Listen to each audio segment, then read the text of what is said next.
Circle के 10 theorem हम लोगों ने समझा है। उन थ्योरम्स को अब हम लोग क्वेश्चंस करके देखेंगे कि कैसे अप्लाई किया जाता है। किसी भी क्वेश्चन में 2 से 3 थ्योरम लगते हैं, तो उसको हम लोग समझें। चलिए, पहला क्वेश्चन हमारा एक्स और वाई की वैल्यू निकालनी है। तो देखो, जो एंगल एक्स है वो एंगल है ADC। कहाँ बन रहा है? सरकमफ्रेंस पे। और किस आर्क पे बन रहा है? ADC। तो AC आर्क पर ये बन रहा है। और इसी आर्क पर एक एंगल है AOC, जो कहाँ बन रहा है? सेंटर पे। तो सेंटर वाला ट्वाइस होता है किसके? सरकमफ्रेंस के। तो हम यहाँ लिख सकते हैं पहला point, angle AOC is equal to 2 into angle ADC। Reason आप थ्योरम 1 आप जान रहे हो, angle at the centre is twice the angle at the circumference subtended by the same arc. ठीक, तो AOC का वैल्यू यहाँ दिया है, तो 160 इज इक्वल टू हो जाएगा 2x। तो ये हो जाएगा 160/2 इज इक्वल टू x। तो इसका मतलब x का वैल्यू क्या आ गया? 80 डिग्री आ गया। पहला वैल्यू तो पता चल गया। दूसरा वैल्यू देखो कैसे निकालोगे। तो तुम देख सकते हो कि ABCD एक साइक्लिक क्वाड्रेटल है, और साइक्लिक क्वाड्रेटल के अपोजिट एंगल का सम कितना होता है? 180 डिग्री। तो दूसरा पॉइंट हम यही लिख दे रहे हैं। चलो यहाँ करते हैं आगे। Second point, angle ADC plus angle ABC is equal to 180 degree. Sum of opposite angles of cyclic quadrilateral is complementary, मतलब 180 डिग्री। तो ADC क्या है हमारा? x है। x plus y is equal to 180 degree. x का value निकाल चुके हैं, 80 degree plus y is equal to 180 degree. Therefore y का वैल्यू क्या आ गया? 100 डिग्री आ गया। तो इस तरह से x और y की वैल्यू निकल गई। कितने थ्योरम लगे इसमें? 2 थ्योरम लगे। एक फर्स्ट थ्योरम लगा और एक साइक्लिक क्वाड्रेटर का थ्योरम लगा हम लोग का। ठीक है ना? तो देखो, पहला क्वेश्चन सॉल्व हो गया। अब हम लोग दूसरा क्वेश्चन सॉल्व करते हैं।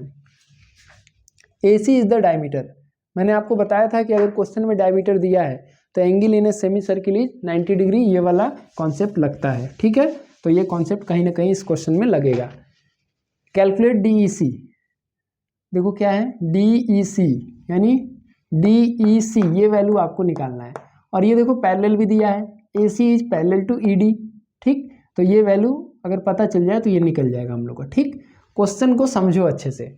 अगर डायमीटर दिया है तो कहीं ना कहीं इसका यूज होगा। अब डायमीटर AC है और ये एंगल इन सेमी सर्किल बन रहा है AEC, तो ये वैल्यू कितना होगा? 90 डिग्री होगा। फिगर को थोड़ा सिंपल करके आपके सामने मैं रखता हूं तो आपको समझ में आएगा।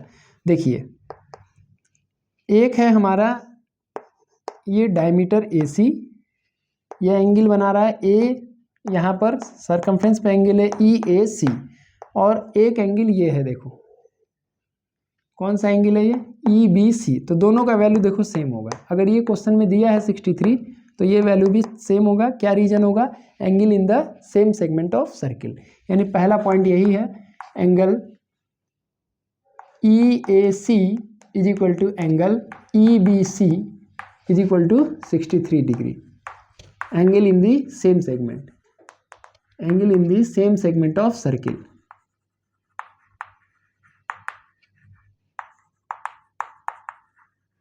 आर इक्वल, ये थ्योरम 3 में मैंने आपको बताया हुआ है। तो ये एंगल मालूम चल गया, यानी ये 63 डिग्री है। पहला फिगर देखो मैंने सेपरेट किया, ये पता चल गया 63 डिग्री, क्योंकि दोनों का आर्क क्या है? EC है। ये angle B, angle EBC circumference पे है, एंगल EAC भी सरकमफ्रेंस पे है, और दोनों सेम आर्क पे हैं, इसीलिए इनका वैल्यू सेम होगा। दूसरा फिगर जो मैं आपके सामने रख रहा हूँ ये है AC, और ये देखो इसको अगर जोड़ दिया जाए, और ये क्वेश्चन में दिया है कि ये डायमीटर है, तो ये angle in a semi circle कितना होगा? अगर ये डायमीटर है तो ये वाला एंगल कितना डिग्री होगा? 90 डिग्री होगा। तो दूसरा पॉइंट हम वही लिखेंगे, angle AEC is equal to 90 degree, angle in a semi circle.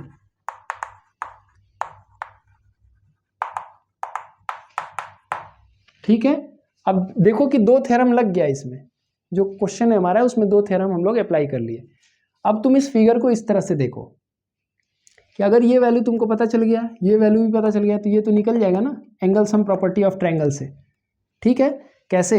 अगर मुझे ये 90 मालूम है और ये मैं निकाल चुका हूँ यहाँ 63, तो एंगल सम प्रॉपर्टी लगा के ये वाला वैल्यू निकल जाएगा। तो तीसरा पॉइंट लिखते हैं, इन ट्रायंगल AEC क्या होगा, angle EAC plus angle AEC plus angle ACE is equal to 180 degree. ये 63 है, ये 90 है, plus angle ACE is equal to 180 degree. यहाँ लिख देना angle sum property, angle sum property of triangle. Solve किया जाए तो angle ACE is equal to क्या हो जाएगा, ये घटा लेना पूरा, ठीक है, तुम सॉल्व कर लेना। 180 में से 90 गया तो 90 बचेगा, 90 में से 63 घटा दो, कितना आएगा, 27 डिग्री आएगा ना। तो ACE का वैल्यू पता चल गया, ACE कितना है, ये 27 डिग्री, और ये अल्टरनेट एंगल होगा इसका DEC का, तो पता चल गया DEC का value. Fourth point, angle DEC is equal to angle ACE alternate interior angles, therefore angle DEC is equal to हो गया 27 डिग्री। मैं पहले ही आपसे कहा कि सर्किल हार्ड लगने का एक ही रीजन होता है कि बच्चा को 1 से 2 थ्योरम पता है और उसी से चाहेगा कि सारा क्वेश्चन कर ले, नहीं होगा भाई। देखो इसी में तुम angle in the same segment लगा, angle in a semi circle लगा, angle sum property of triangle लगा, अल्टरनेट एंगल लगा, तो इतना सारा करने के बाद जाके क्वेश्चन सॉल्व हुआ। तो घबराना नहीं है, ऐसा नहीं कि तुम परेशान हो जाओ कि अरे हम कैसे लगाएंगे, ये मत सोचो भाई। सिंपल सी बात है कि फिगर को ऐसे छोटे छोटे पार्ट में डिवाइड करना सीख जाओ।